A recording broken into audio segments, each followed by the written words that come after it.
Tasikmalaya Rabu 20 April 2022, Pondok Pesantren Suryalaya kembali mendapat kunjungan, kali ini dari Menteri Koordinator Bidang Perekonomian Republik Indonesia, Dr. Haji Erlangga Hartarto yang didampingi Menteri Perindustrian Agus Gumiwang Kertasasmita, beserta anggota DPR RI dan DPRD Provinsi Jawa Barat, serta jajaran Partai Golkar.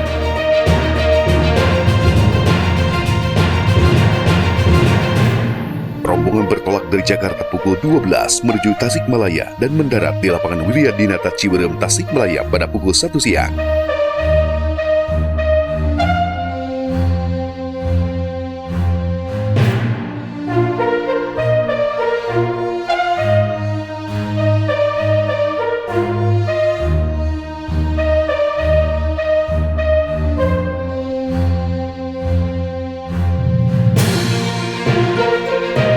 Kunjungan kerja kementerian dalam rangka kegiatan optimalisasi penyaluran KUR dan inklusi keuangan untuk meningkatkan kesejahteraan UMKM serta pemulihan ekonomi di Tasikmalaya.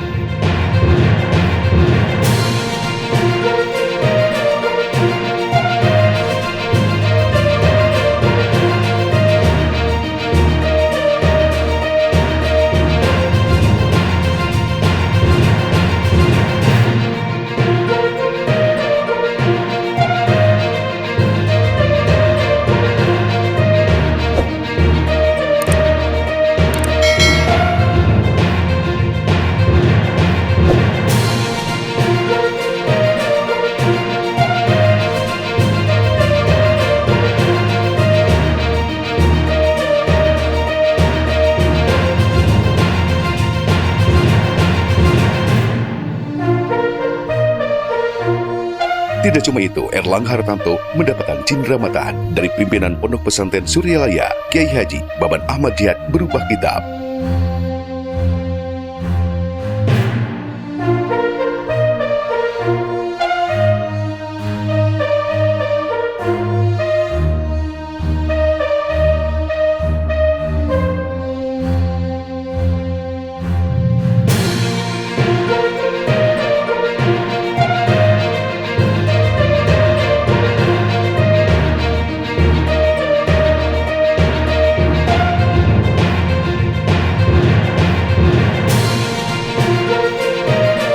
Nampaknya berbagai komunitas mendukung Erlangga Hartarto menjadi presiden, terbukti dari pimpinan Pondok Pesantren Suryalaya yang mengharapkan Ketua Umum Pohon Beringin menjadi presiden di tahun 2024. Terima kasih kepada kedatangannya Pak Menko, Bapak Erlangga, juga kepada Pak Menteri Perindustrian, Pak Agus Gumiwang, juga dengan rombongannya dari DPP dan DPR. Saya mewakili dari Pondok Pesantren Suryalaya. Kita bicara Indonesia, insya Allah kami masih tetap istiqomah. Saya tetapkan bagaimanapun riaknya, karena ini sudah menjadi tulisan maklumat dari sesepuh Pondok Pesantren Surya. Beliau sebagai pini sepuh golongan karya.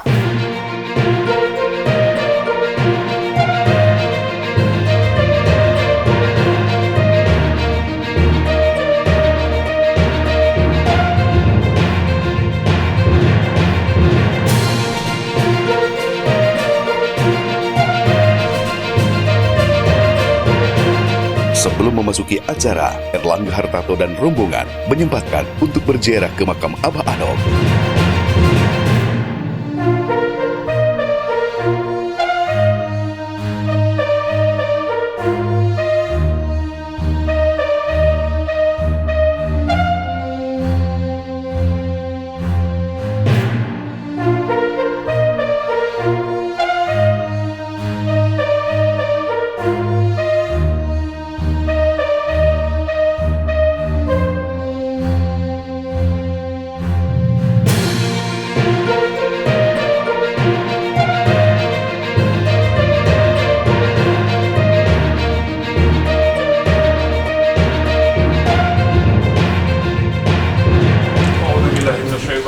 Bismillahirrahmanirrahim.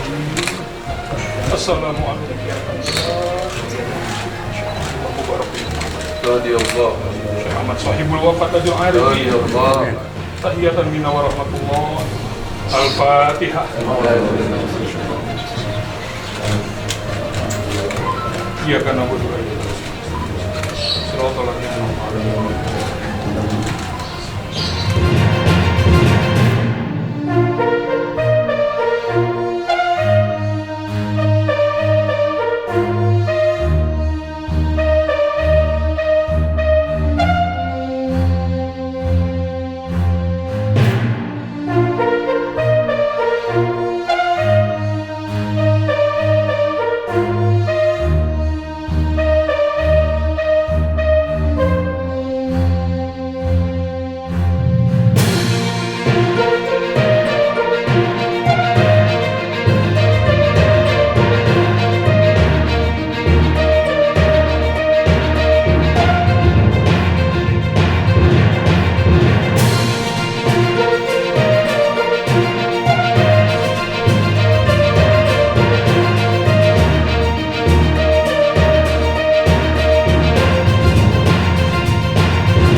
Kami juga menyalurkan kredit usaha rakyat kepada masyarakat, di mana kredit usaha rakyat itu adalah program pemerintah untuk memberikan dan menyediakan modal kerja bagi usaha kecil dan menengah.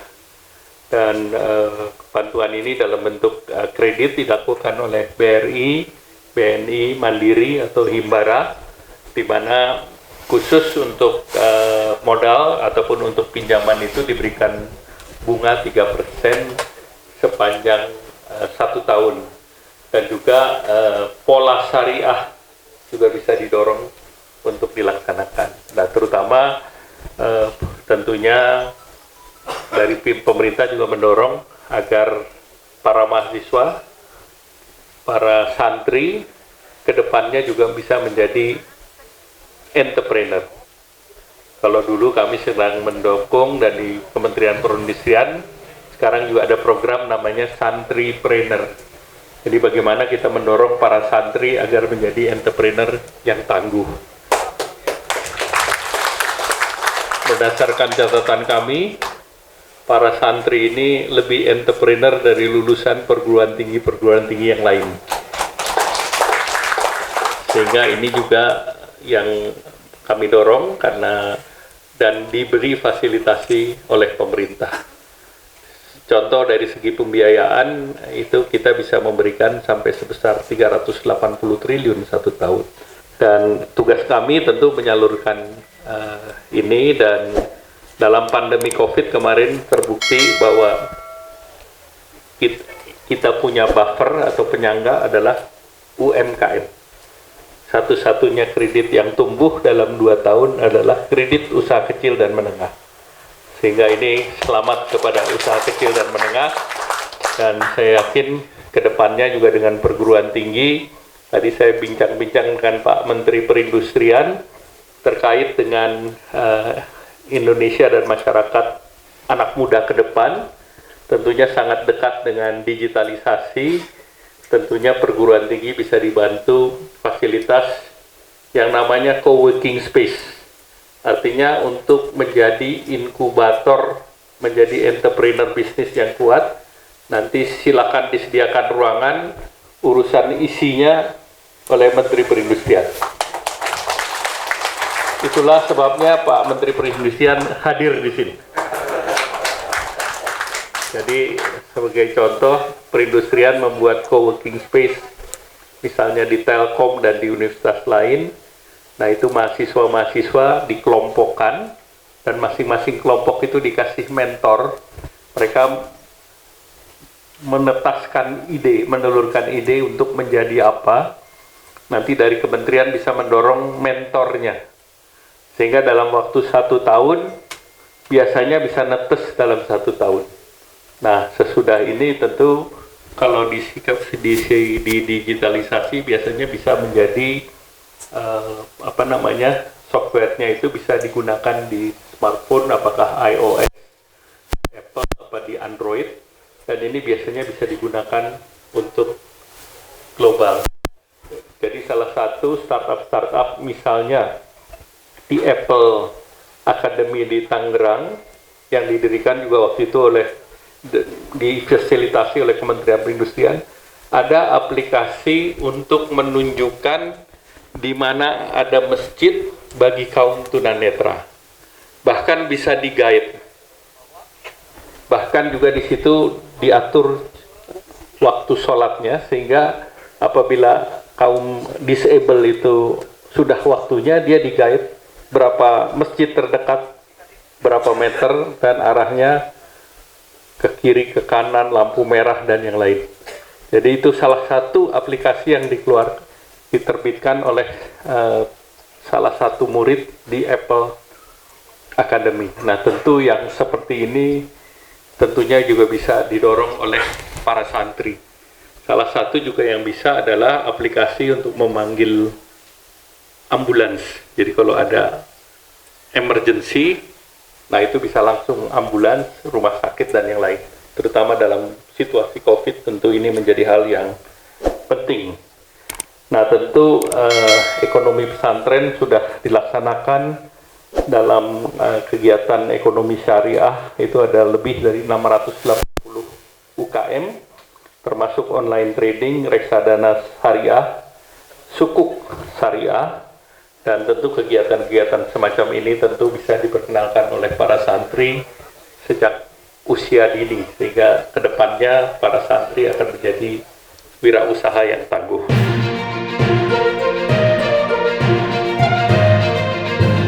Sebelum meninggalkan acara, Erlangga Hartarto memberikan bantuan berupa kur kepada masyarakat dan pedagang dan memberikan bantuan kepada Pondok Pesantren Suryalaya dari CSR.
Sebelum bertolak ke Jakarta, Menko Ekonomi Erlangga Hartarto beserta rombongan melanjutkan kunjungan ke Pondok Pesantren Cipasu yang disambut oleh tokoh masyarakat, alim ulama, ormas, LSM, dan kaum milenial untuk berbuka puasa bersama.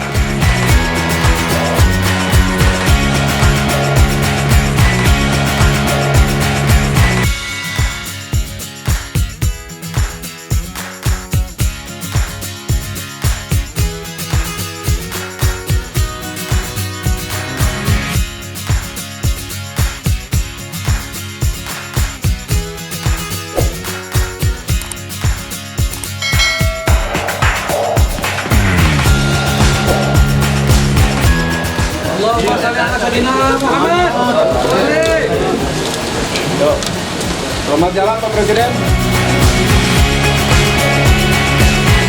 Dari Tasikmalaya, Beni Rifano, Cep Nurwijaya melaporkan.